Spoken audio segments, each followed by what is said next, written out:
Well, it's Friday, and there's a lot to be thankful for and a lot to be excited about for a number of reasons. Let me share with you. Number one, we're taking 45 students and young adults to Hocking Hills today. We'll spend tomorrow with them for a spiritual retreat. We've done this a few times now, and man, they do an amazing job. Just ministering to each other, seeking God, worship. We do Bible studies and just have a lot of fun. They do a lot of relationship building too. We got an indoor swimming pool. That's going to be a lot of fun. And I'm making pancakes. So I got about 80 pancakes. I think Kevin and I will be tackling those. So that's going to be fun.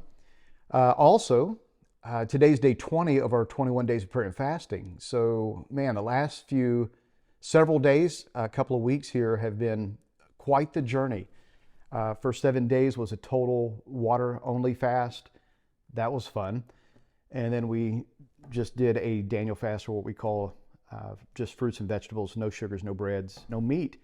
But I just got back from Costco because I'm a planner and I'm counting down the hours of when I can, if you're a vegetarian, hide your eyes. I just got back from picking up meat, and it's like bacon. It's belly pork. Well, I don't know what it is, but it's meat. So we're going to have a lot of fun with that.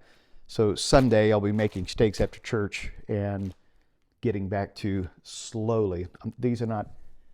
I will not eat all of this at once, but I got a plan for this. So we'll be breaking into this. That's going to be a lot of fun. This whole week, my main meal all week long for 7 days has been this homemade guacamole. And man, I'm telling you, I think I've nailed this recipe down.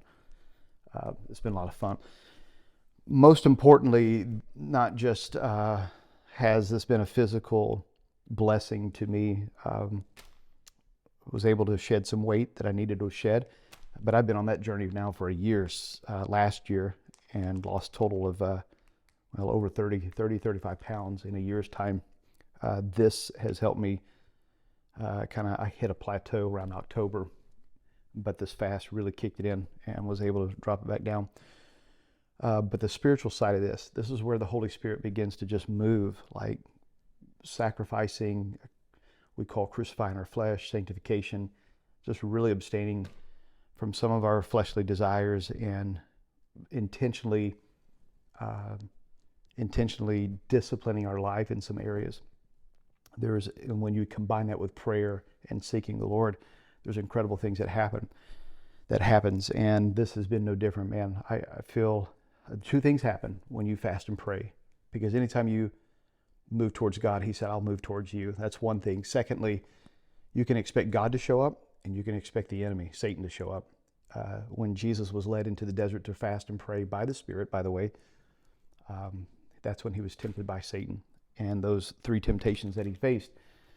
So I'm more focused on not Satan's activity, but God's activity in my life. And man, I'm just really seeing amazing things, ideas and things that the Holy Spirit's been giving to me, steps, very small steps. And I've been intentional and asked the Lord for strength to be faithful in what God is showing me.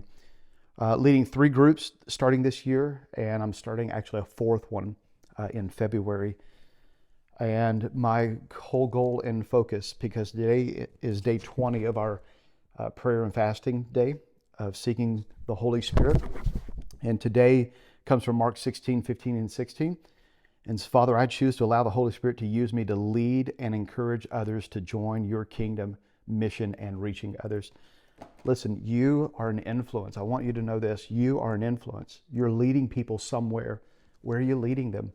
Paul says this in 1 Corinthians chapter 11, first verse. He says, follow me as I follow Christ. Or he says, as I imitate Christ, I'm asking you to imitate me.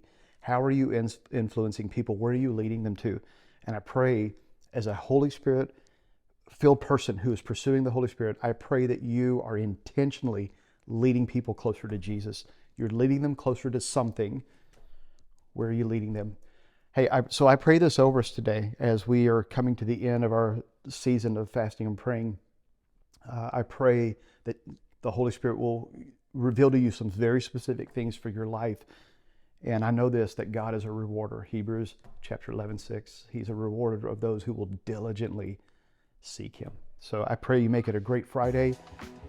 Saturday will be our last day of our prayer and fasting for this season, but I have already some direction of how we're going to continue to move forward in this pursuit of God and his incredible Holy Spirit in our life.